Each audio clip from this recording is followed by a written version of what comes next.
It's a mystery that would flummox Agatha Christie.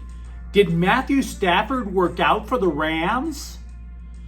2 Dodger relievers are set to begin rehab assignments, and Quentin Johnston might not have hands, but at least he still has his head. Good morning. I'm James. And this is your daily dose of sports and snark for the greatest sports city in the world, Los Angeles. This is the Faithful Angelenos Morning Report. So it is August 17th, 2025. It's Sunday, the Lord's Day. And if you believe as I do, take a moment. Thank Him for the blessings that you have in your life, like LA sports. And if you like being in the know about LA, clickety-clack the like button. Clickety-clack the subscribe button. There's a notification bell. Hit that. It'll let you know when we drop an update. Sharing is caring. Let people know we exist. And by all means, comment. Now, before we go through the news and notes, quick look at the scoreboard. Dodgers 6, Slime Diego 0. You know, I read yesterday that this was the latest in the season that the Padres had first place since 2010. Did you enjoy it, Slime Diego? Did you? Were you stitching up a pennant so that you could fly it over baseball's most overrated stadium? Because you don't have it anymore. And by the way, the Dodgers' magic number is 39. Meanwhile, the Rams edged the Chargers in an exhibition, 23-22. Inter Miami slapped the Galaxy 3-1. The Galaxy strengthened their hold on the wooden spoon, well on their way to the worst season in franchise history. Hashtag Vanny out. And LAFC 2, New England 0. Meanwhile, today, the Dodgers are going to play Slime Diego one more time at 1 o'clock, and the Sparks are at Washington at noon. With a win, the Sparks will achieve a .500 record, so 3 cheers for possibly attaining mediocrity. Now, what do you say we get to the news? And I got to be real with you. This is getting utterly foolish. Absolutely stupid. We were told Matthew Stafford would work out prior to Saturday's exhibition game. So the Times, the LA Daily News, they go to a Rams spokesman because after all, didn't seem to happen over at SoFi. And they asked, well, how'd the workout go? We'd like to see him on the field at some point. The spokesman declined comment.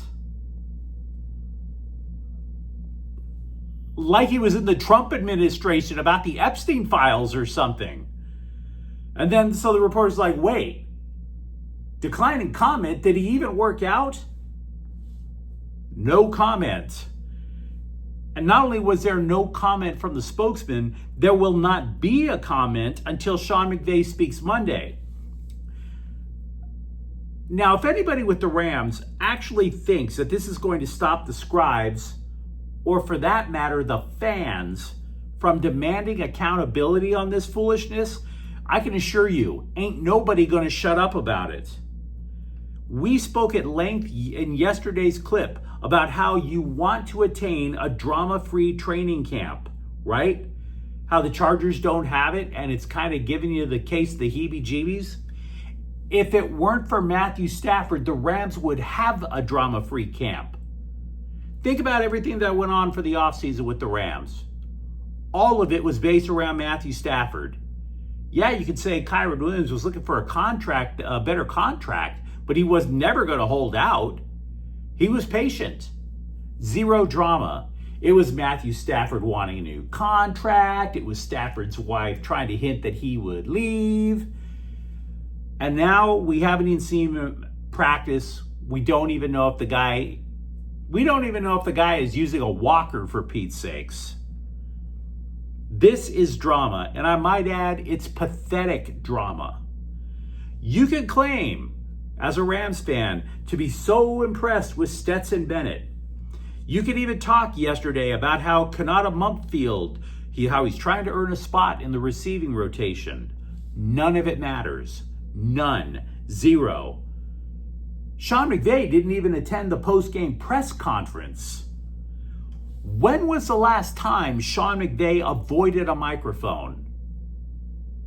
This brings up so many questions that have not been answered truthfully, candidly, succinctly. But the longer the Rams leave this question just dangling out there, and please believe it is a stupid question. That's like your family hanging a wind chime that can only play Who Let the Dogs Out. And it's making me angry because I don't want to wonder whether a grown man works out. You know? Like, I don't want to spend any time wondering if you're working out. The next shirtless selfie that I like on social media will be the first shirtless selfie I like.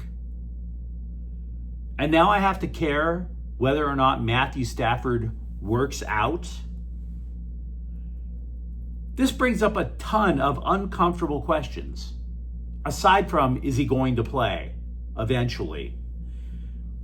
Did the Rams know how bad Stafford's back was before they signed him to that massive extension? Did they know?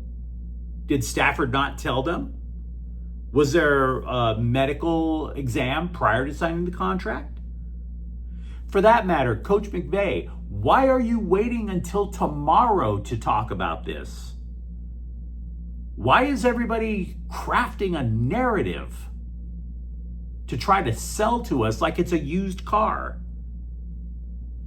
You guys went into the offseason thinking that you had a good Super Bowl run with this guy under center. Is that now in jeopardy? What is the contingency plan? And I'm here to tell you, we based all of this, myself included, myself especially, based on the fact that up until now, Sean McVay had been pretty candid about things. He wasn't going to open up the playbook for you and tell you what he was going to do in the upcoming game. But he didn't just flat out try to cover everything up. In politics, they always say the cover-up is worse than the crime. It's what they said about Watergate. It's what they say about pretty much any presidential controversy. The cover-up being worse than the crime. If Sean McVay had come out and said, you know what, guys? We got an ish. We think he'll be okay, but we might have to go with Jimmy Garoppolo for a couple of weeks. If he had said that, that's not the worst news in the world. Garoppolo got the 49ers to a Super Bowl, for Pete's sakes. And besides, that is an upgrade over, I don't know, John Wolford, Bryce Perkins, Blake Bortles. But what the Rams are doing now, and what, frankly, I presume Stafford is making them do now, it's just inexplicable. I cannot fathom why we are not getting straight talk about it. Grown men appreciate straight talk. Grown men expect straight talk. We are not getting straight talk. So if you're a Rams fan, let me know what you think, because I say this as a Rams fan. This is behavior unlike I've ever seen from Sean McVay ever since he took over the franchise, running the team, I should say. The Dodgers have been telling us to be patient, that as many as 4 high-value relievers should be back by the end of the year. And of course, that's no longer true. We already know that Brusdar Graterol, he's not going to be back this year. And Michael Kopech pretty much needs a Thomas Brothers guy just to find the plate. So, to sustain this new lead in the NL West, we look to closer Tanner Scott and backup closer Kirby Yates, both of whom are ready to start rehab assignments this week, according to the LA Daily News. Both through simulated games in the last 2 days. They're on their way to the Midwest manure pit, so either of them finding their groove would be a massive get for the Dodgers in defense of their World Series title. Because as we've talked about all year long, LA's bullpen has thrown the most innings in MLB by far. They're totally gassed and susceptible to injury when you throw that many times. Now for Yates, Dave Roberts noticed that the out pitch, the split-fingered fastball, was a little bit more accurate than it was before. Scott, frankly, he's just been a hot mess. We're going to have to wait and see what he looks like over in Oklahoma City. Speaking of the Dodgers bullpen, Brock Stewart said an MRI has showed fluid in his shoulder. There's a little inflammation in the rotator cuff, but there was no structural damage. Take that as it may. Jim Harbaugh let his starters play a few downs Saturday for the Chargers. It was his call, but it also was not his call at the same time. And what I mean by that, Justin Herbert said he wanted to get out there and play a little. And if you're the coach and that's your franchise guy, you kind of want to keep him happy, so you let him go ahead with it. Didn't exactly work out that well. Quentin Johnston got absolutely hammered and was hospitalized with a concussion. Now, the funny thing, if you're into dark humor, and I am, is that I was looking for updates on Johnston. Because, poor guy got hit, got a concussion.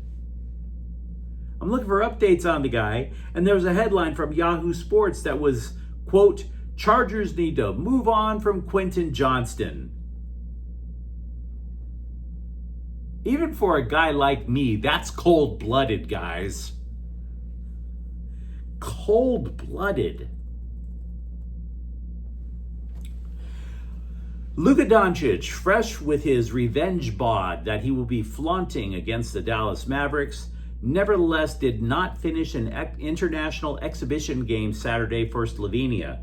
He limped off the court in the second half after a teammate fell on him because Euros were not that graceful. There is a right knee bruise. Now, it's expected to be just fine by the time the fighting Slovenians play in Eurobasket. Eurobasket, which they call it a basketball tournament. When I hear Eurobasket, I think about something I have to drop $70 on at Whole Foods. But that's another story.